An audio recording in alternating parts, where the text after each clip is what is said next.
Et d'accompagner un réalisateur aussi à chercher les âmes de son film. Ça, j'ai envie de continuer. C'est beau, c'est beau comme tu le dis.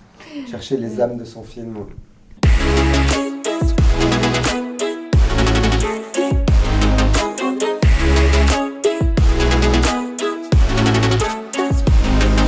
Zoltan, Lunmila, je suis tellement contente de vous avoir ici. Merci beaucoup d'avoir répondu, d'avoir accepté mon invitation pour venir parler au podcast En coulisses. Avec plaisir. C'est un plaisir partagé, évidemment. Donc vous êtes deux personnes dont j'aime énormément le travail et avec qui j'ai la chance de collaborer à la Rebelle Connect sur plein de différents projets. J'aimerais, avant de commencer l'échange sur la relation entre directeur de casting et réalisateur et tout ce qui entoure cette relation, vous présenter en quelques mots. Allez, présente. Zoltan Mayer, tu es auteur-réalisateur, coach d'acteur, n'est-ce pas ? Oui. Monteur photographe, connu pour avoir réalisé Voyage en Chine en 2015 avec Yolande Moreau et Chu Tingting. C'était il y a longtemps. C'était il y a trop longtemps. En tant que scénariste, tu es à l'origine de La Chair du Tigre, scénariste romancier. C'est l'adaptation cinématographique est en développement. Tu as également écrit L'Abandon avec Christian. Tout à fait. Voilà. Ou encore Le Grand Voyage, nommé au Grand Prix du scénario en 1996. Ça fait mal. Tu es également l'auteur de plusieurs ouvrages littéraires, dont La Chair du Tigre dont on a parlé, qui est paru en 2021 chez Anne Carrière, réédité en 2023 au livre de poche et qui a été finaliste du prestigieux prix Athéna. Bravo. Merci. Tu explores également le documentaire de création, coécrivant, co-réalisant et montant des films tels que Le Sens de l'âge et À bout de bras. Et plus récemment, tu as réalisé des courts-métrages expérimentaux dans le cadre de ton atelier de recherche et développement avec des acteurs que tu coaches très régulièrement et dans le cadre de toute la recherche et développement qu'on fait au sein de la Rebelle Connect lors de nos formations. Est-ce que j'ai oublié quelque chose ? Ça Merde, Ah oui, j'ai fait ça.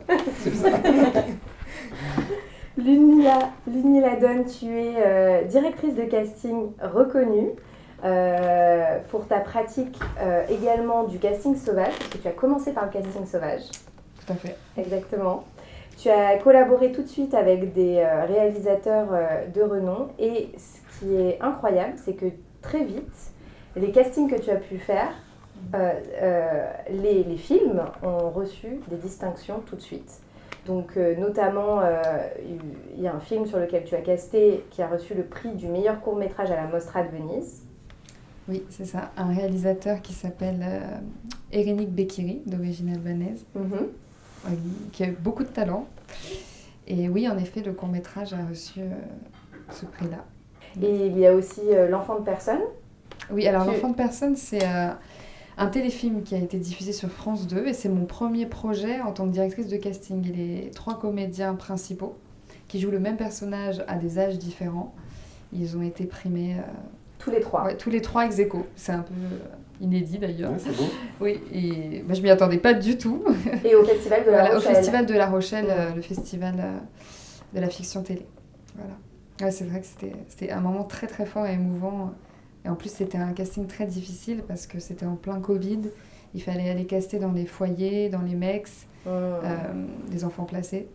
Donc, c'était beaucoup d'acharnement. C'est Tex-Mex ? MEX, c'est des foyers, enfin voilà, c'est des foyers qui accueillent des enfants. C'est l'acronyme de quoi ça, MEX ?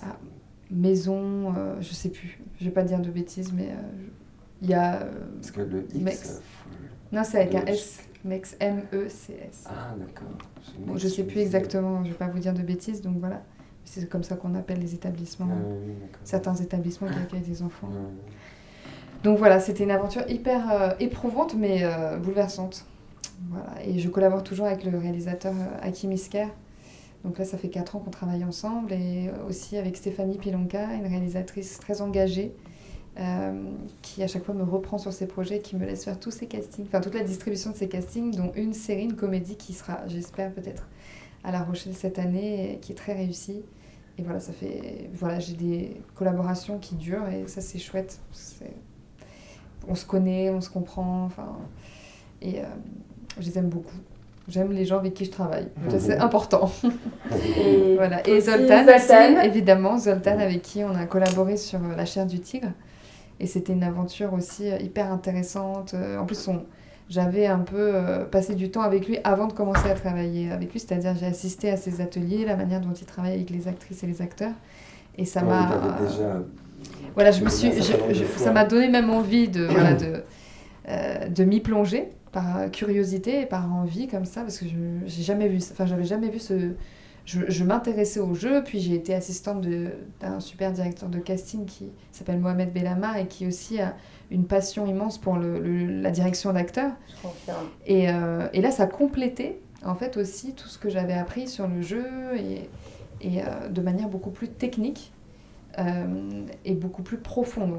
Donc j'ai appris aussi que des scènes peuvent aller beaucoup plus loin que ce qui est écrit sur le papier, quoi. Donc en fait, vous vous êtes rencontrés parce que tu as entendu parler des ateliers de formation pour acteurs professionnels de Zoltan. Non. Comment est-ce que vous êtes rencontrés? En fait, c'est un comédien qui nous a présentés et ça a matché tout de suite. Matché au matcha. Non, parce qu'en fait, on avait fait un Kung Fu Chao. Toutes les deux.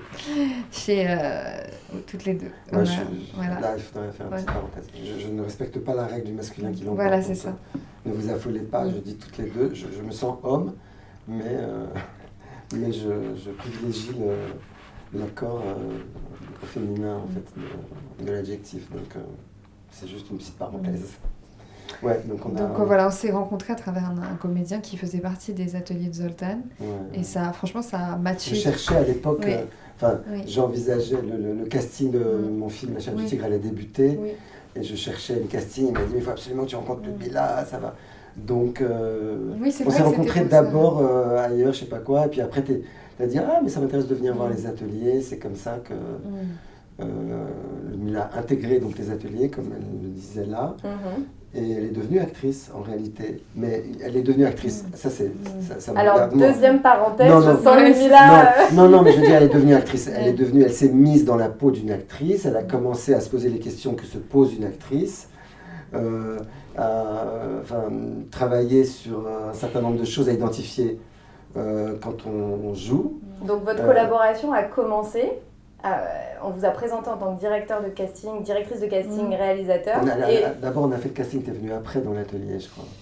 Non, j'ai assisté avant l'atelier. Après, on a fait le casting et après, il y a eu plusieurs étapes. Mais j'ai vu, je voulais voir comment ils travaillaient avec les actrices et les acteurs et ça m'a aussi beaucoup aidé dans mon approche après sur la recherche du casting et ce qu'ils voulaient.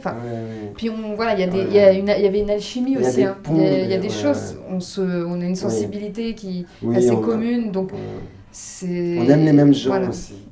Ça, c'est important. On est sensible. À quoi on sait que... Mais on est sensible... Comment on sait que c'est la bonne personne pour tu vois, par exemple, la productrice de Voyage en Chine, Carole Scotta, tout de suite, j'ai senti qu'il y avait quelque chose et elle aime les femmes, on aime les mêmes femmes en fait. Quand on était gamin, quand on était ado, on a le même âge. Elle était amoureuse des actrices dont j'étais amoureux moi quand et donc c'est marrant parce qu'on se parle souvent de ça, de ses goûts et c'est vrai que elle est sensible. Des goûts communs sur pas uniquement le travail mais les gens en fait. Voilà, au-delà même on est sensible, Mila et moi aux gens, on a souvent les mêmes goûts, les gens qui nous énervent, c'est les mêmes. Voilà, on a une sensibilité, je pense, au-delà même de nos goûts du cinéma, artistique et de jeu aussi, parce que je sais que j'avais aussi assisté à une analyse de scène et les retours que je faisais à Zoltan, je me souviens, tu m'avais dit, ça t'avait surpris, parce que tu disais, ah mais il y a... tu ressens quelque chose, tu ressens les choses, tu vois les choses, il y a une sensibilité commune à plusieurs endroits. Donc voilà, que ce soit artistique ou même dans notre lien amical. Et c'est un goût de recherche sur toute la dimension cachée, inconsciente aussi, parce que ça marche en mise en scène et ça marche sur le jeu. Moi, c'est le jeu qui m'a appris à m'intéresser à cette part-là de la mise en scène, à tout ce qu'on ne montre pas, à tout ce qu'on ne filme pas, de même qu'à tout ce qui n'est pas dit dans le texte. et qui n'est pas ostensible, mais qui constitue la recherche fondamentale de l'actrice et de l'acteur pour mener à bien ce travail, en fait. Creuser à l'endroit. Je te parle comme si tu ne savais pas ça, parce que... Non, mais pour ceux qui nous écoutent, en fait, c'est important de comprendre...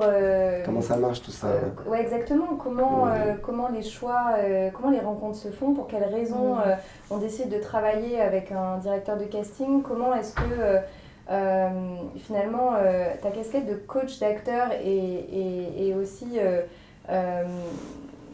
ta recherche cinématographique sur... tu dis que pour toi, le cinéma, c'est l'art du hors-champ et que tu as toujours cette question de qu'est-ce que je mets dans le cadre et qu'est-ce que je ne mets pas dans le cadre.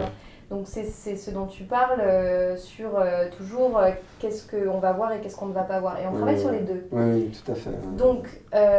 c'est plus le cinéma asiatique d'ailleurs. Et c'est plus le cinéma asiatique. Aujourd'hui, cette recherche-là, elle est quand même propre au cinéma. Portée par le cinéma asiatique. Oui, le cinéma occidental a un peu oublié ça. Enfin, globalement, on va dire, parce qu'il y avait plein de grands metteurs en scène qui étaient des metteurs en scène du hors-champ, Tati, Bresson, enfin... Mais on n'a plus trop ça aujourd'hui. Je pense que quelques personnes font cette recherche, mais ça se passe plus en Asie qu'en Europe ou en Occident en général. Au-delà de l'UNMILA, au-delà de oui, j'organise un casting, je recherche, je comprends les besoins du réalisateur, qu'est-ce que Zoltan t'a transmis vraiment ? Ou comment sa façon de travailler t'a impacté la tienne, a impacté cette façon de faire du casting ? Est-ce qu'il y a eu une spécificité, des spécificités ? Il y a beaucoup de spécificités, mais moi, pour faire une conclusion de tout, même s'il y aurait tellement de choses à dire, et même que je lui ai déjà exprimé à Zoltan, il rend plus précieux. Je sais, alors, je vais essayer de trouver le mot. Je dirais son amour pour le jeu, enfin vraiment, déjà quand il dirige, c'est un phénomène. On dirait il ressemble à un compositeur, tu vois, ou un chef d'orchestre qui est habité par l'âme des gens, par l'humanité. Et moi, je trouve il m'a apporté davantage d'humanité et d'amour pour les sentiments, les émotions, pour aller en profondeur. En profondeur, voilà. Donc, je trouve qu'il rend... C'est dur d'entendre ça. C'est dur d'être là. Bon, merci. Mais en tout cas, que ce soit pour moi et pour... Je pense, ça je l'ai dit même... je l'avais déjà exprimé quand on avait fait cette formation ensemble. Oui, mais je trouve qu'il nous rend des meilleurs humains. Parce qu'il y a le précieux... en fait, il y a quelque chose qui dépasse... Enfin, je sais pas, il y a quelque chose qui est au-dessus et qui, moi, m'a rendu une meilleure, je pense, une meilleure. Alors, non, mais c'est important, ce que tu dis, c'est vraiment important pour expliquer... Le précieux de l'humanité, voilà. Oui, voilà. Je dirais le précieux de l'humanité. Pour expliquer un peu plus ce qu'on dit, pour le rendre concret. En fait, le travail de Zoltan avec les acteurs et les actrices que tu coaches, de façon hebdomadaire ou sur des rôles principaux, puisque tu es énormément intervenu auprès des productions pour coacher des comédiens qui portaient des rôles principaux. Ouais, je le fais moins maintenant parce que ça m'intéresse moins en fait. Mais tu l'as beaucoup. D'accompagner des gens dans le cadre de cet atelier que exactement, sur le long terme. Pas seulement faire un accompagnement sur un... Ouais, c'est ça. C'est plus ça qui m'intéresse. D'ailleurs, je vois les gens évoluer aussi. Ça m'intéresse plus et c'est, je trouve, plus stimulant d'avoir un groupe que d'avoir une personne en coaching privé. Mais juste ce que je veux dire, c'est que l'objet de cette recherche, pour revenir raccorder les liens avec ce que tu dis, l'UNMILA, ce que tu as pu expérimenter, c'est que l'objet de cette recherche, c'est lorsqu'on a une scène et qu'on est acteur et actrice, c'est de regarder qu'est-ce qui se passe vraiment dans la scène et ensuite de comprendre les enjeux inconscients qu'on a dans la vie tout le temps, à chaque fois qu'on a des relations avec des êtres humains, des relations professionnelles, des relations personnelles. Et à l'intérieur de ces scènes que les auteurs écrivent et que les réalisateurs filment, il y a bien sûr donc ces enjeux inconscients. C'est-à-dire que le texte on peut dire passe-moi le sel, mais ce qui se joue, c'est pas du tout l'information, transmets-moi le sel pour que je sale mon plat. Et on le fait dans la vie. Et donc en fait, on a une recherche qui est philosophique. Alors ça c'est la base mystique. Un peu stanislavskienne et strasbergienne et tout le monde a un peu, et Meissner aussi, mais tout le monde a fait, enfin, en tout cas, toute la veine des directrices et directeurs d'acteurs qui se sont inspirés de la méthode Stanislavski, ont fait des recherches sur l'inconscient et sur le sous-texte, qu'est-ce qu'il y a derrière, et qu'est-ce qu'on dit réellement que ne dit pas le texte, etc. Donc ça, c'est un peu la base stanislavskienne, mais moi j'ai intégré plein d'autres trucs, en fait, aussi liés à des expériences empiriques. En tout cas, cette recherche permet de réfléchir à comment on va jouer une scène, mais pour en revenir à ce que tu dis, Ludmilla, ça permet aussi de se questionner sur soi, sur là où on en est, dans notre rapport aux autres et au monde, et c'est peut-être, enfin, corrige-moi, mais je pense que c'est ça aussi. C'est exactement ça, ouais. C'est ce qui fait qu'à un moment donné, on réfléchit aussi dans le jeu et dans notre vie, avec ce qui est important pour nous, nos valeurs, et ce qui fait que, en fait, ça nous pousse à devenir un meilleur être humain et améliorer son rapport avec les autres et la nature. Oui, c'est exactement ça. Tu l'as très bien résumé. Mais je l'avais senti, je l'avais exprimé, je l'avais même dit à certaines actrices et acteurs qui l'accompagnent, mais à la fin de notre formation. Mais oui, je le pense vraiment. Enfin, c'est... Parce que ça te ramène à quelque chose de l'essentiel, en fait. Le travail de Zoltan, et en plus, c'est très personnel, c'est-à-dire que je pense que tu as plein d'influences, comme tu dis. Puis, quand on veut être coach ou réalisateur, ou même actrice ou acteur, et c'est important d'apprendre, enfin, de lire tout ce qui existe sur le jeu, et après, de se faire sa propre sauce, mais il y a quand même des choses essentielles quand même. En fait, on peut être en désaccord, mais il faut déjà avoir fait cette recherche si on veut faire ce métier. Donc, et moi, ça m'a aussi bousculée dans ma pratique. Du casting, qu'est-ce que ça a changé ? Est-ce qu'il y a des choses que tu fais plus de la même façon ? En fait, ce qui est un peu aussi la réalité des formes, la réalité des je vais pas dire, je vais essayer d'être assez... en fait, on n'a pas le même rapport au métier qu'en Angleterre et aux États-Unis. Ça, c'est sûr, et tout le monde est d'accord là-dessus. Donc... je ne peux pas plaquer une méthode. Déjà, il n'y a pas deux méthodes. Je ne peux pas plaquer de méthode en casting. Et souvent, dans mes recherches, on va chercher plutôt une personnalité, une sensibilité, donc un physique. Voilà. Mais c'est très difficile d'appliquer certaines techniques que j'ai apprises avec Zoltan en casting. Mais il y a des choses, juste des mots, des indications, que Zoltan utilise, que moi j'utilisais même avant, et après peut-être que j'utilise d'autres termes, d'autres mots, mais c'est vraiment suivant les personnes. Déjà, c'est les personnes qui vont m'inspirer, c'est pas moi qui vais dire c'est comme ça, et voilà. Donc c'est les personnes que je rencontre en casting qui vont m'inspirer des choses à leur dire. Je peux pas anticiper ce que je vais leur dire. Donc je vois des choses, et après j'utilise plus connecte-toi à l'autre, ça c'est des choses qui sont essentielles. Connecte-toi à l'autre, oublie ce que tu as dans la tête. Donc finalement, ce travail d'actrice pour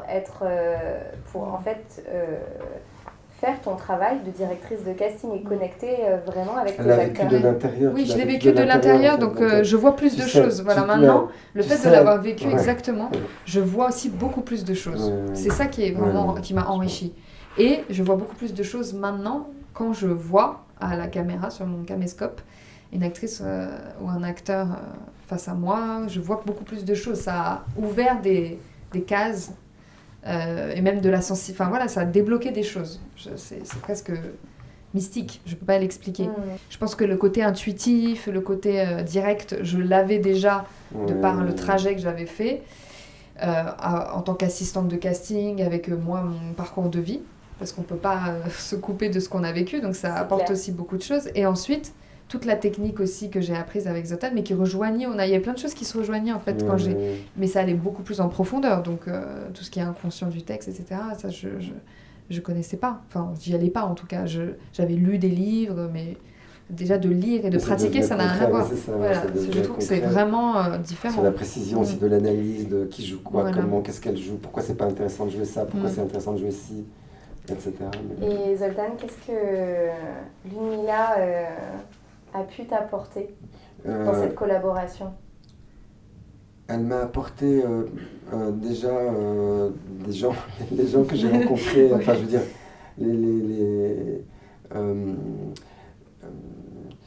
cette espèce de relation sauvage au casting, pas au casting sauvage, mais cette relation sauvage au casting, c'est-à-dire c'est elle je sens que, c'est-à-dire on s'est retrouvés sur, comme elle me disait tout à l'heure, Lumila, on s'est retrouvés sur des... je pense qu'on a une sensibilité commune par rapport à beaucoup de choses et que, je parlais des gens tout à l'heure, on aime souvent des gens, les mêmes gens, mais elle m'a apporté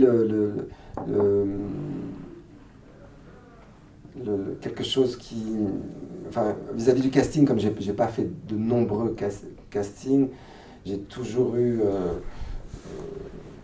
la sensation que c'était finalement à moi de trouver les gens, tu vois, que finalement la part de la directrice de casting ou du directeur de casting, si on n'avait pas une relation d'amour, d'amitié, oui, c'est une forme de relation d'amitié, c'est de l'amour, c'est un lien, un lien en fait fort humain.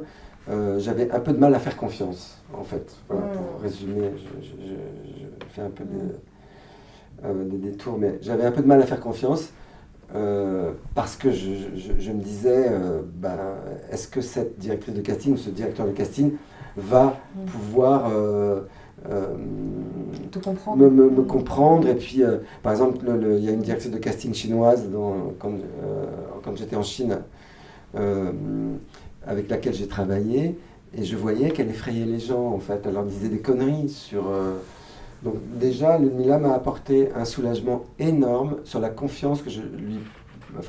sur la nécessité d'avoir cette confiance-là avec quelqu'un avec qui on fait son casting. C'est-à-dire de me dire, je sais qu'elle n'est pas à la ramasse, elle ne va pas bloquer les gens, déjà. Moi, je suis tout le temps là pendant le casting. En tout cas, j'ai pas fait énormément de casting, mais je suis là, je suis là pour caster les figurantes, même les figurants. Je les rencontre, je leur parle. Avant voyage en Chine, on a fait des journées entières de casting figurant. C'était moi qui étais là, en fait. Donc il y avait le casting qui faisait remplir les fiches aux gens. Mais la discussion, même pour les figurants, j'ai vu défiler des centaines de gens. Et je disais, je leur parlais, je leur posais des questions. Et je leur disais oui, non, rencontrais oui, non. toute ton équipe, en fait. Ouais. C'était important. Figurants compris. Figurantes comprises. Je trouvais que c'était important de le faire. Et voilà, donc avec Ludmilla, j'ai senti que tout ça, on se comprenait à l'endroit de l'humain parfaitement et que j'étais soulagé, que je pouvais être complètement libéré de cette espèce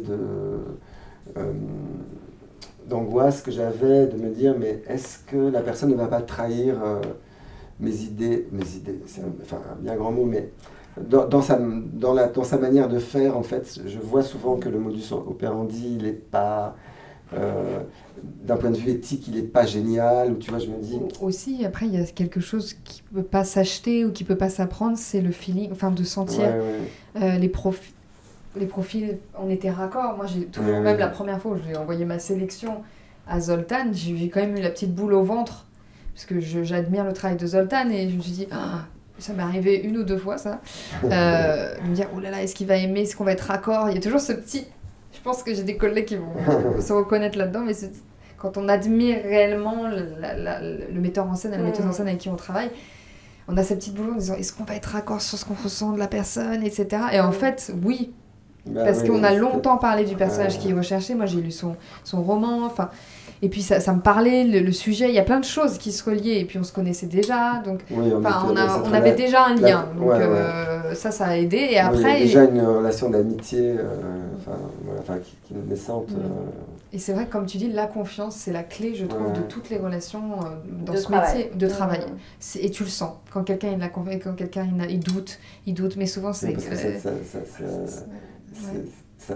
je pense que quand on doute du travail de quelqu'un, c'est horrible parce que tout à coup ça met l'autre à un endroit d'insécurité. Ah oui, bien sûr, donc ça n'aide pas en fait. Je pense que quand même, d'ailleurs, ça marche pas très bien les relations dans le conflit pour moi.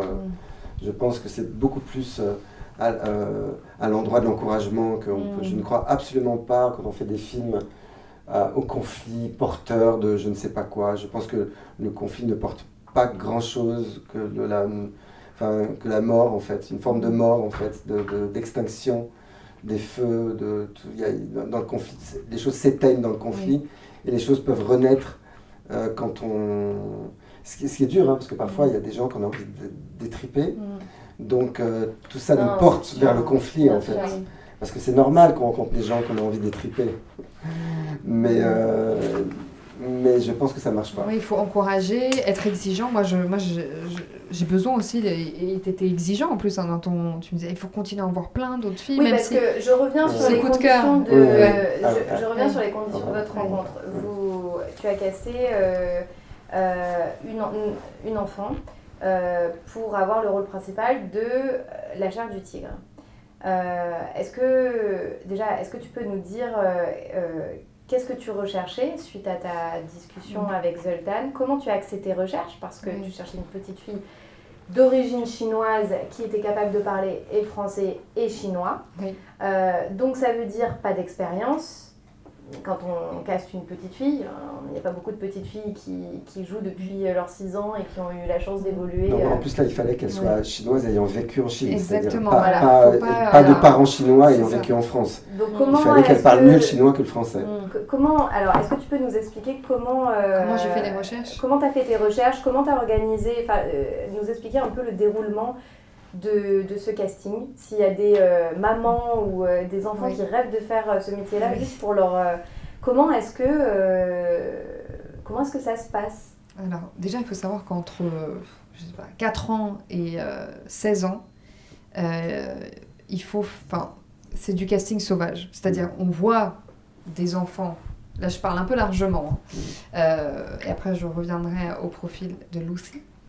Et c'est du casting sauvage parce qu'il n'y en a pas beaucoup dans les agences artistiques. Et les enfants qui tournent beaucoup, c'est pas forcément les meilleurs, déjà. Et après, là, c'était assez spécifique. C'est-à-dire que, déjà, oui, il y avait le fait qu'elle ait entre 10 et 12 ans. On avait dit 10-12 ans. Donc d'origine chinoise, mais 100%, pas de métissage, d'origine chinoise. Et qui soit née en Chine ou passé un moment de sa vie, de son enfance, en Chine, et qu'elle parle vraiment parfaitement chinois et français. Français, c'était pas un problème qu'elle ait un accent, c'était même un plus, pourquoi pas. Et donc, moi, j'ai pas mis trop d'informations sur l'annonce. Donc, je suis restée assez large parce qu'on cherchait vraiment une nature, une personnalité, quelqu'un qui est habité, qui a quelque chose, une âme particulière, en fait. Je dirais ça comme ça, une âme particulière. C'est un peu une figure christique en plus, cet enfant. Exactement. Donc, un petit Bouddha. Voilà, un petit Bouddha, c'était un petit Bouddha. La direction, oui. Non, mais c'est vrai. Mais c'est vrai, comment on traduit en termes de casting? Donc, c'est intéressant, du petit Bouddha à comment est-ce que... Alors, pourquoi ne pas mettre petit Bouddha, par exemple? Parce que c'est très dur pour les parents, ou même pour la fille, de se dire « mais je suis un petit Bouddha ». On ne sait pas vraiment déjà quel est le reflet de notre... Enfin, c'est difficile de se dire, même moi je mets très peu sur les annonces d'ailleurs d'enfants, ou même trop de traits de personnalité. Donc c'est déjà le désir de vouloir passer un casting. Là, tu te dis, elle est intéressée, elle veut, ça l'intéresse, il y a quelque chose. Pourquoi? On me posait souvent la question, mais qu'est-ce qui t'intéresse dans le cinéma? Pourquoi tu as voulu faire ça? Alors des fois, tu sens que c'est les parents qui ont un peu poussé, des fois, tu sens qu'il y a vraiment quelque chose, quoi. Et ce désir est important pour le choix, évidemment. Parce exactement. Et les parents sont aussi très importants, c'est-à-dire qu'il faut que les parents aussi, on crée un lien, on parle longuement avec eux, et qu'ils nous fassent confiance. C'est-à-dire qu'il faut qu'il y ait un moment, ils lâchent et qu'ils disent, bon bah voilà. Ils peuvent pas être là tout le temps. Pas en casting, pas les parents en casting déjà, ça c'est pas possible. Bon, non, vous pouvez pas rester parce que... Oui, avec beaucoup de bienveillance, on explique que en fait les enfants ne se sentiront pas libres s'il y a les parents à côté. Ils vont vouloir bien faire ou ils vont être déstabilisés parce que voilà, ils vont montrer les choses. Exactement. Donc on explique avec beaucoup de bienveillance qu'on ne veut pas des parents dans la salle. Il y avait donc ce rôle-là, et donc j'ai mis le strict minimum, sauf les traits de personnalité. Et j'ai fait évidemment valider, de toute façon on était tout le temps en communication avec Zoltan, donc j'ai fait valider cette annonce que j'ai diffusée. Donc alors, ça c'est important, j'ai parlé avec Zoltan et je pensais que c'était important d'avoir une assistante qui parle chinois pour pouvoir démarcher toutes les associations chinoises, tous les relais chinois à Paris, déjà Paris ou proche banlieue, toutes les associations dans les quartiers chinois, dans les écoles. Donc on a fait les quartiers chinois, les écoles des quartiers chinois, Belleville, Paris 13, les associations, tout ce qui est en lien aussi avec l'art, les conservatoires, même les cours de sport, on a ouvert un petit peu, les associations, comme je vous disais, après je sais plus, les restaurants aussi, les restaurants. Et on est allé déposer des petites affiches, on s'est répartis des coins de Paris, on a déposé des petites affiches et on a passé des coups de fil. Et c'était un plus d'avoir Nat avec moi à mes côtés, qui est comédienne aussi. Que nous avons reçu. Voilà. Et qui m'a beaucoup... En plus, c'était sa première expérience en casting et franchement, elle a vraiment bien bossé, quoi. Elle a tout donné. C'est une bosseuse, à fond. Et c'était sa première expérience et elle a... Moi, je voulais pas, c'est quand elle m'avait proposé de collaborer, parce que je connais Nat dans son jeu, beaucoup l'actrice et la personne aussi, et je me disais, mais est-ce que c'est vraiment ton endroit? Je trouve que c'est pas forcément... puis elle m'a dit, si, je veux le faire. Mais c'est vrai que j'ai fait une annonce en chinois aussi. Moi, j'ai fait une petite vidéo. Il y avait aussi une traduction en chinois, ça. J'avais fait une petite vidéo en chinois dans laquelle je racontais... pourquoi ce film, qu'est-ce que c'est, pourquoi mon amour de la langue chinoise et de la culture chinoise. Et je pense que ça a beaucoup aidé d'ailleurs. Il y a plein de gens, et ça rassurait les parents de voir que le réalisateur parlait chinois. Et que... Vous avez reçu combien de... Beaucoup de candidatures. 12 000, 700. Alors là, je peux pas... Enfin, faudrait que... On a reçu quand même pas mal de candidatures. C'est des centaines. Plusieurs centaines, ouais. Plusieurs centaines. Après, on a fait une présélection sur photo quand même, parce qu'il y avait aussi un physique recherché. Enfin, voilà, on pouvait pas... fallait pas qu'elle soit non plus trop grande. Et vous demandiez aussi une vidéo de présentation, non? La présélection. Photo et vidéo de présentation. Il y a eu Ludmilla, c'est là aussi où tu me demandais ce que Ludmilla m'a apporté, mais aussi... au-delà de tout ce qu'on partage vis-à-vis de la sensibilité, quand elle était obligée de faire une présélection, de ne pas tout me montrer, parce qu'il y avait trop de gens, et je n'avais pas de stress. Je ne me disais pas, ça se trouve, elle va en laisser passer, tu sais, une merveilleuse, elle ne va pas voir, etc. Quand j'ai un doute, moi je demande quand même une présentation. Ouais. Quand il y a quelque chose fondamental en fait, de se dire, juste parce que justement... Et oui, parce qu'il faut trouver... la petite perle. Oui, et puis de se dire, elle ne va pas passer à travers les mailles du filet parce que Ludmilla va la voir si elle arrive. Et juste une petite parenthèse, quand j'ai fait le casting de Voyage en Chine, donc moi je me suis occupé beaucoup du casting, j'avais pas... En France, c'est moi qui étais là, enfin, j'avais pas de directrice de casting, parce que je connaissais pas Ludmilla avant. Et en fait, je n'avais pas spécialement envie, bref. Et il y a donc la casting qui s'occupait du casting en Chine. Elle me proposait des gens, elle m'a proposé un jour toute une liste de gens, j'ai validé telle personne, je dis, elle m'intéresse, je veux la voir en casting, etc. Et en fait, moi, j'étais là tout le temps, sauf à la fin, quelques jours avant. Il y avait encore des petits rôles à caster parce que ça allait très vite et j'avais plus le temps. Bref, donc, j'ai dit à la casting, mais écoute, ces personnes que j'ai sélectionnées, filme-les toi et puis moi, je les verrai en callback. Ce que beaucoup de gens font. Moi, je ne voulais pas faire comme ça, j'étais un peu acculé, donc je l'ai fait. Et j'avais vraiment... J'avais vu enfin, c'est pas du tout une actrice, parce que c'était pas des acteurs, c'était des gens... donc j'avais vu cette personne en photo et je me suis dit c'est elle, je sais que c'est elle. Bref, elle la caste, elle me dit alors j'ai vu machin, non elle la caste, etc. Elle n'en reparle plus, donc après elle me présente la liste, je dis mais elle est où celle que j'avais je sais que c'est elle, elle dit ah non mais je te la montre même pas, parce que c'est ça que je parlais de passer à travers les mailles du filet. Elle dit je te la montre même pas parce qu'elle est horrible, c'est son travail, bon, elle n'est pas actrice, mais c'est même pas la peine que je dise ici, je veux que tu me la montres. Montre-la moi. Elle me la montre et effectivement, c'était atroce, et je me suis dit, non, c'est pas possible. Je sais qu'elle a tout ce qu'il faut, je sais qu'elle va être... Je veux la revoir, c'est pas possible. Parce que ce qu'elle m'a montré, les images, c'était immonde. C'est-à-dire qu'elle était complètement bloquée. Oui, donc le moment du casting est vraiment très très important. Ah oui. Et ce que tu sais que va faire la casting avec l'actrice qu'elle va rencontrer le cas échéant. Est-ce qu'elle ouvre ou est-ce qu'elle resserre trop? C'est ça. Il y en a qui craignent que sur des listes. Il y en a qui bloquent des gens ou qui se disent ah non, je sais. Et moi je suis plutôt vraiment de l'école de justement voir beaucoup de monde parce que c'est comme ça que j'ai aussi appris avec Mohamed et moi ça me parle parce qu'il faut quand même donner la chance et tu peux passer à côté de personnes aussi et même si on a de moins en moins de temps pour travailler, mais ma façon de travailler, c'est comme ça. C'est de voir plus de monde. Même, on avait demandé des vidéos de présentation en français et en chinois. Et aussi, on avait fait une présélection comme ça. Et on avait retenu beaucoup de profils, même super intéressantes pour des autres rôles. D'ailleurs, on a fait une shortlist aussi. Une shortlist pour d'autres rôles, etc. Et vous pouvez... Pardon. Non, je voulais parler d'Aigneux. Oui, j'allais vous poser la question. Est-ce que vous pouvez... Je sais que vous avez eu des rencontres exceptionnelles avec des petites filles.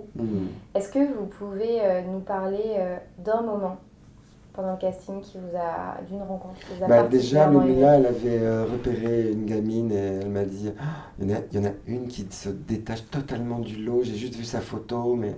oui, j'avais oublié de dire aussi que via la diffusion, je me suis inscrite sur WeChat.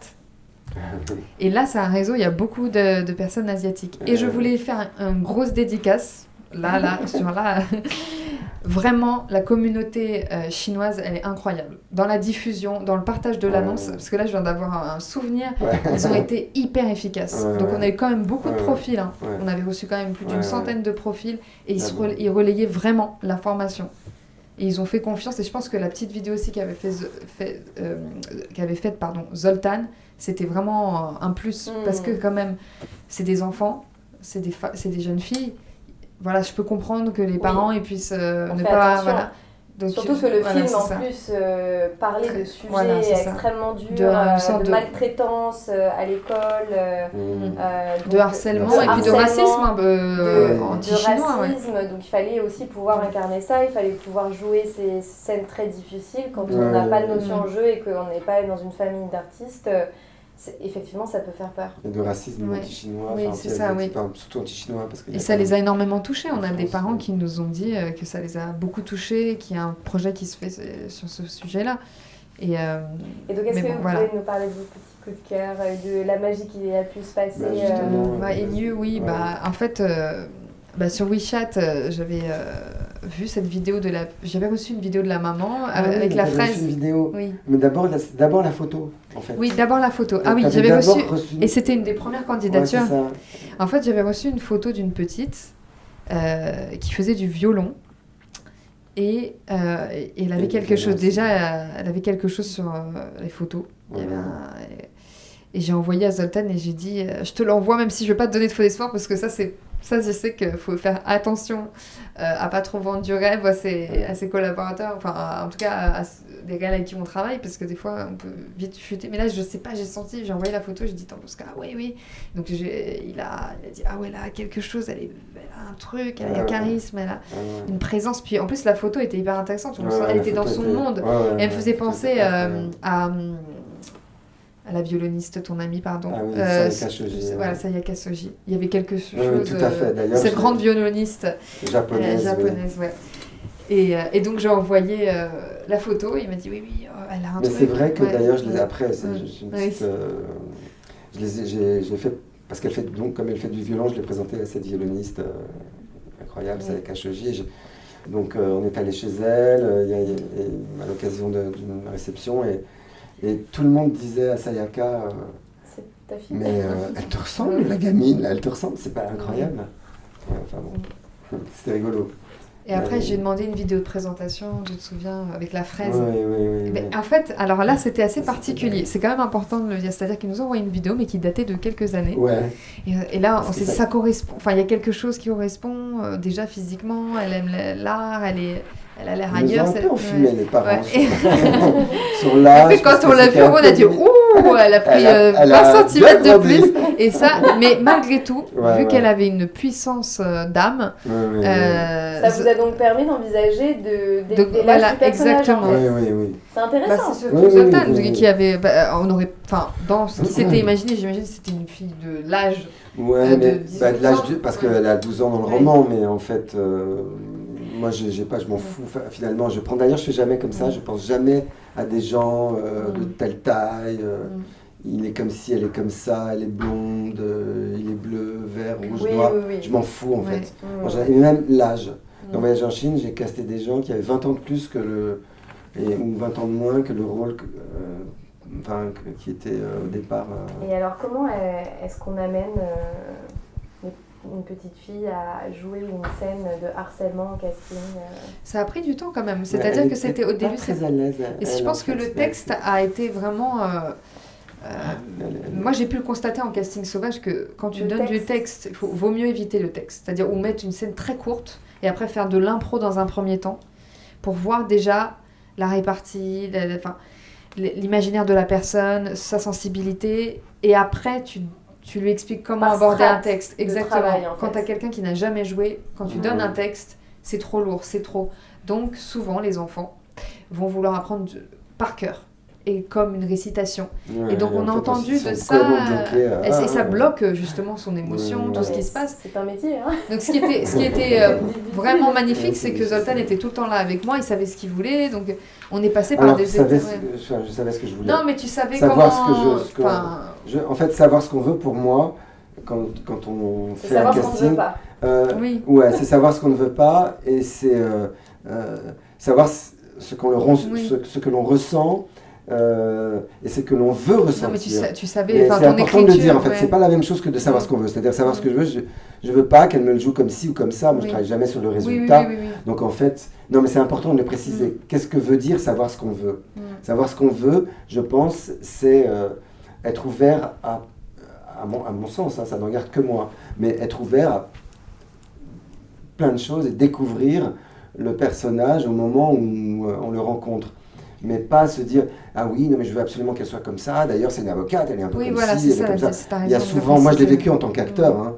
On te dit oui mais t'es trop ceci ou trop cela, je voulais jouer un mec plus comme ci, je voulais un mec plus comme ça, parce que tu sais les mecs qui font ça ils ont cette gueule là. Je fais ah bon, mais ce qui est intéressant c'est de justement en fait, tu savais ce que tu voulais raconter. Voilà, oui, c'était plus ça. Je voulais raconter ce que je voulais moi ressentir, que je suis le premier spectateur. Ce que je voulais ressentir en rencontrant la personne. Mais c'est tout. Après, j'ai absolument pas d'idée définie sur comment la personne va devoir jouer, être. Est-ce qu'il faut qu'elle ait telle attitude ou pas? Enfin, au secours, ça c'est pas du tout. Non, on fait vraiment en fonction de la personne qu'on rencontre. Exactement. De toute façon, c'est pas nous. Un casting pareil, évidemment, vous mettez à l'aise les enfants, vous discutez avec eux peut-être dans un premier temps, et puis ensuite vous travaillez des impros et vous changez en fonction de l'enfant. Ça ressemble à ça, de passer un casting Non, ils avaient le texte. Là, ils avaient appris le texte, donc on a un tout petit peu été au plus... On a essayé justement de travailler sur... Oublie le texte quand tu joues. Oublie le texte. C'est pas grave si tu te trompes. Connecte-toi à... Parce on travaille... Enfin, moi, je travaille et Zoltan, c'est pareil, on est raccord là-dessus. Il y avait toujours une comédienne pour donner la réplique. Donc, qui était aussi importante que la personne qu'on auditionnait. Il faut qu'elle soit aussi là. Parce que si elle n'est pas bien, si elle est aussi dans sa tête ou la tête devant son texte, malheureusement, elle n'aide pas la jeune comédienne. Donc il fallait déjà qu'il y ait ce lien aussi qui se crée avec cette comédienne qui venait donner la réplique. Oui, donc c'est toutes les personnes de l'équipe qui participent à la réussite du casting. On était 3 en casting, plus la personne qu'on auditionnait. Donc voilà, il fallait aussi déconstruire toute la manière dont elle avait appris le texte. C'était souvent ça. Et après, vraiment, aussi dans leur corps. Oui, parce que par exemple, cette comédienne, elle était, donc qui n'est pas comédienne, hein, on a vu des noms, c'était que des personnes qui n'avaient jamais joué. Hein. Alors là, les enfants qu'on a vus, elles n'avaient jamais aucune expérience de jeu, ou sinon elles pratiquaient un sport artistique ou de la musique, mais là c'était vraiment tout neuf. Et en amont, vraiment des tout nouveaux projets naissants, vous n'êtes pas encore à l'étape du casting, mais vous êtes à l'étape de penser à des noms, à des listes. Souvent, les films se montent sur... donc là, on oublie le casting enfant, mais sur d'autres films, on monte les films aussi en fonction des têtes d'affiche. Les films se financent aussi en pensant à des stars identifiées de plus en plus qui vont pouvoir... Même les 3e rôles, les 4e rôles, les 5e rôles, les producteurs veulent des têtes d'affiche. Oui. Quand est-ce que... Exactement. Donc, très tôt, en fait, est-ce que vous, quand il y a un nouveau projet qui est en train de se monter, vous réfléchissez déjà à des listings? Comment est-ce que vous travaillez ensemble? Comment est-ce que ça se passe, en fait? Pour vraiment à l'amont, au tout début de cette recherche de comédien. On voit un peu... déjà, il y a le budget du film, donc ça veut dire qu'on se dit, ok, donc pour monter un film à 10 millions...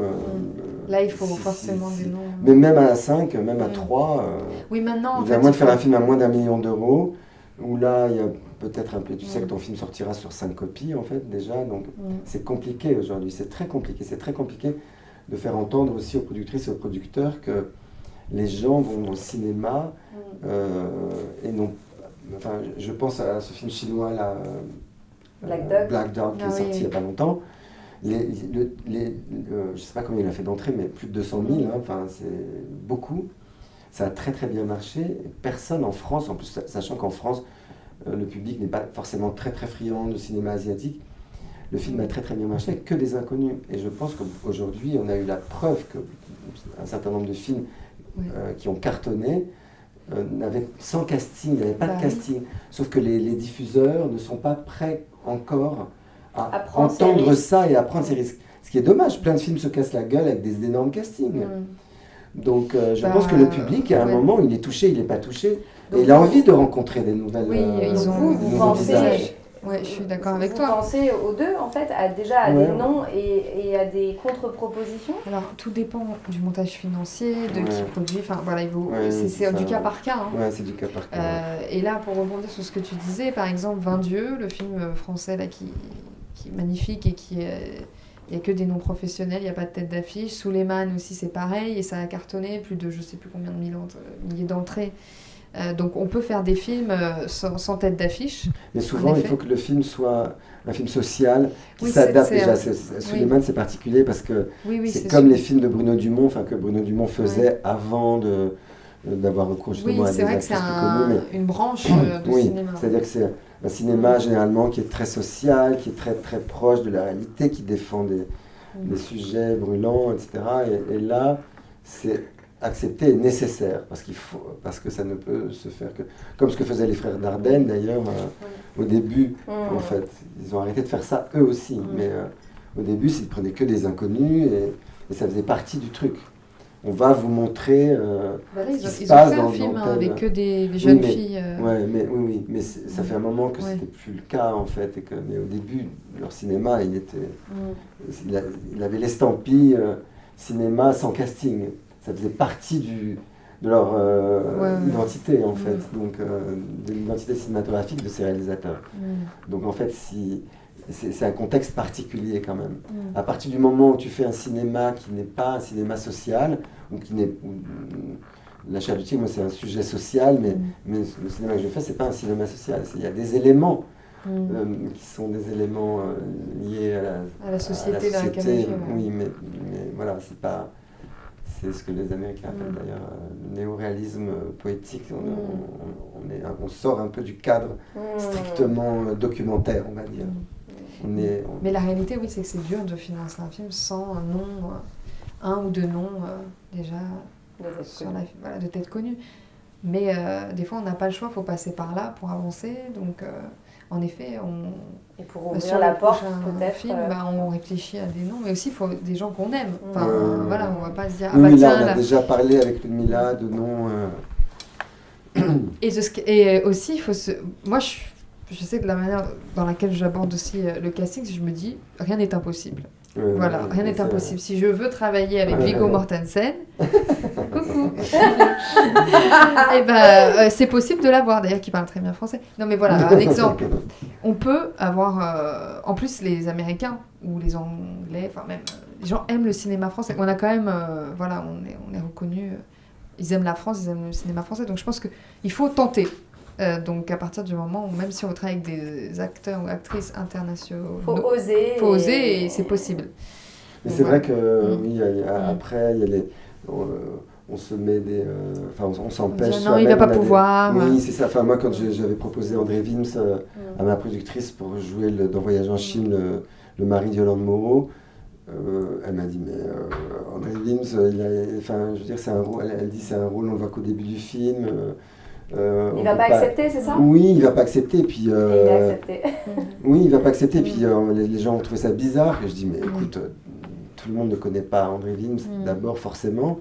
Et puis ensuite, non, il faut demander, on s'en fout, tu vois. Puis après, c'est la rencontre. Après, peux te dire, tiens, je veux, je sais pas, Juliette Binoche dans mon film, mais avant tout, il faut la rencontrer, il faut lui parler, il faut voir, est-ce qu'elle a ce désir de faire ce film ? Oui, puis est-ce que le désir est commun ? Oui, c'est ça. Rencontrer des personnes qui ont un désir de faire je pense ce film et d'incarner le film. Voilà. Parfois, on rencontre des gens dont on a mis le travail et la rencontre ne se fait pas aussi. Oui, c'est sûr.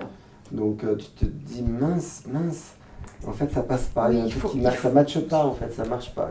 On peut pas faire pour moi, c'est quand même antiproductif de faire des propositions sans que le metteur en scène rencontre, même si c'est une star, quelqu'un qui beaucoup de films, c'est trop important de faire une première rencontre, de discuter, de montrer que l'artiste en question voit le travail du réal ou de la réalisatrice. Enfin, c'est trop important que ça se fasse là. Et que toi, tu te dises quand tu rencontres la personne, ok, je sais que je peux la filmer, j'ai envie de la filmer. Oui, c'est un désir commun en fait. Il faut être touché, moi je pense. Il faut être touché. Si les gens ne te touchent pas, il faut faire un autre métier. Enfin, oui, de choisir quelqu'un. Et d'ailleurs, c'est le moment du petit jeu. On parle de choses qui nous ont touchés. Zoltan, le film qui t'a donné envie de faire du cinéma. C'est quoi ce jeu? C'est hyper dur. Non, je dis ça parce qu'en fait, il n'y a pas le film. Mais quand même, Choisis-en un. Ouais, d'accord. Je voulais pas en plus être réalisateur, mais j'ai jamais cherché à être réalisateur. Oui. Non, on n'a pas le droit de parler, d'accord. Non. Juste dire, c'est du one shot. Non, parce que tu me connais, je peux pas commencer à parler pendant 10 minutes. Mais attends, il y a d'autres questions. Ah, d'accord, oui, c'est pour ça. Ok. Donc il n'y en a pas eu vraiment, mais je peux dire les personnages de Bergman. Pourquoi? Parce que c'était complètement libre et un objet d'art pur, véritable. Après, il y en a eu des centaines. Mais Personnage Bergman, je pense que ça a été vraiment... en tout cas, la découverte du cinéma de Bergman, elle a eu lieu quand j'avais 14-15 ans. Et après, je suis retourné voir ses films et Personnage, ça a été clairement... je pense que ça m'a sonné. Je suis sorti en me disant waouh. Est-ce qu'il y a un personnage d'un film de cinéma que tu aurais adoré avoir créé? Cruella.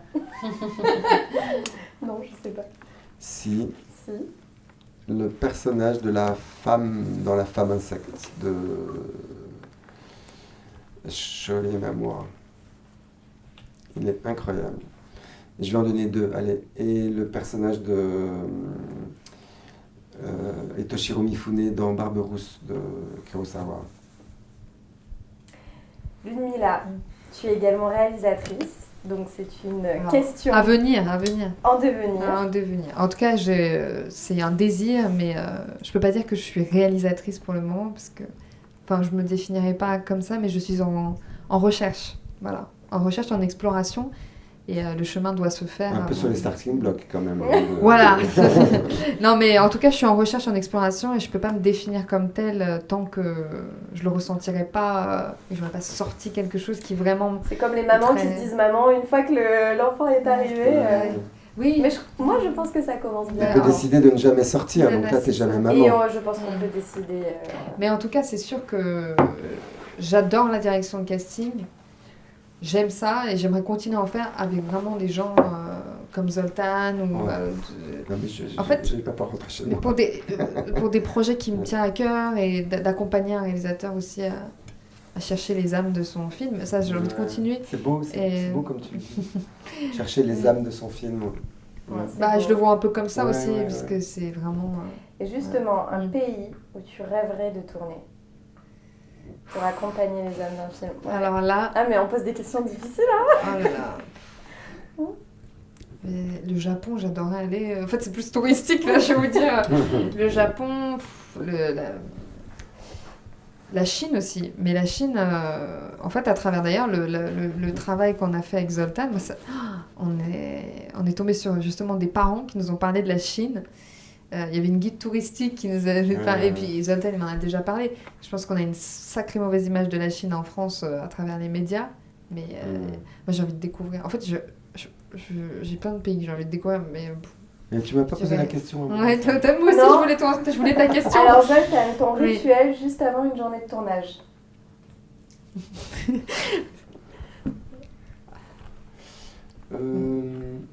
Un petit pipi le matin en me réveillant. Attention. Se laver les dents, prendre ma douche. Oui. J'aime bien être propre pour arriver sur le plateau. Mais c'est marrant parce que oui, en fait, en voyage en Chine, comme je faisais 250 pompes au réveil. À l'époque, là, je le fais plus maintenant, mais j'ai arrêté depuis 2-3 ans. Mais c'était au réveil, une espèce un quart d'heure de sport en fait. Pour juste être dans mon corps et dispo. Et disponible, ouais. Mais de toute façon, je pense que je suis pas dans ma tête, en fait. Je pense que j'arrive pas sur un plateau. Oui, t'as pas de préparation, de rituel tout fait. Non, mais parfois, effectivement, si tout à coup j'ai manqué un peu de temps pour un décor particulier, là j'y vais 2 heures avant et je m'imprègne du décor et je trouve parce que c'est fondamental. Donc ça, c'est quand même ça peut être un petit rituel. S'imprégner du décor. S'imprégner du décor, voir où est-ce que je vais mettre l'accent, qu'est-ce qui m'intéresse. Et comme ce qui est intéressant, quand même, c'est donc si tu me poses la question, quel pays? La Chine. Et je vais retourner. Et comme les matières sont très importantes pour moi, l'architecture, je suis passionné d'architecture, les matières. Mon chef d'éco, pendant le tournage de voyage en Chine, et après j'arrête, il m'appelait Zhegan, le texture, tu vois. Parce que j'étais là tout le temps à regarder. C'est tard, les regards, mais c'est incroyable. Parce que les matières m'intéressent en fait. Ludmilla, un réalisateur ou une réalisatrice avec qui tu rêverais de collaborer sur un casting? C'est dur là. Il y en a beaucoup. Ouais, oh là là, c'est toujours plus dur d'ailleurs de trouver quand on en a beaucoup dans la tête. Ouais. Allez, Iñárritu. Voilà, parce que ces films m'ont quand même secoué. Hein. Alejandro González Iñárritu. Puis j'ai des origines argentines aussi. Voilà, je dirais un réalisateur. Oh là, c'est venu comme ça, Iñárritu. D'ailleurs, on a des origines communes. Oui, ça c'est aussi marrant, on l'a découvert. On pourrait vous raconter tellement de choses. Mais il y a des liens, de toute façon, il n'y a pas de hasard si on se retrouve. Voilà. J'ai une dernière question pour tous les deux. Zoltan, si tu devais refaire ta carrière, ta vie dans un tout autre métier, tu choisirais lequel? Astronaute. C'est pas très original, mais c'est clairement le métier que je choisirais si je devais faire un truc qui n'a aucun rapport. Mais je pense que je suis devenu astronaute à ma manière en fait. Donc ça me va très bien. Je crois que je prends plus de plaisir à être l'astronaute que je suis aujourd'hui que celui qui pourrait aller se balader dans l'espace en fait. Mais quand même, astronaute. Attends, est-ce qu'on a droit à un deuxième choix aussi? Vas-y. Volcanologue. Ah oui, wow. Ça c'est vraiment les deux métiers qui m'ont... Mais astronaute, hein, j'ai failli...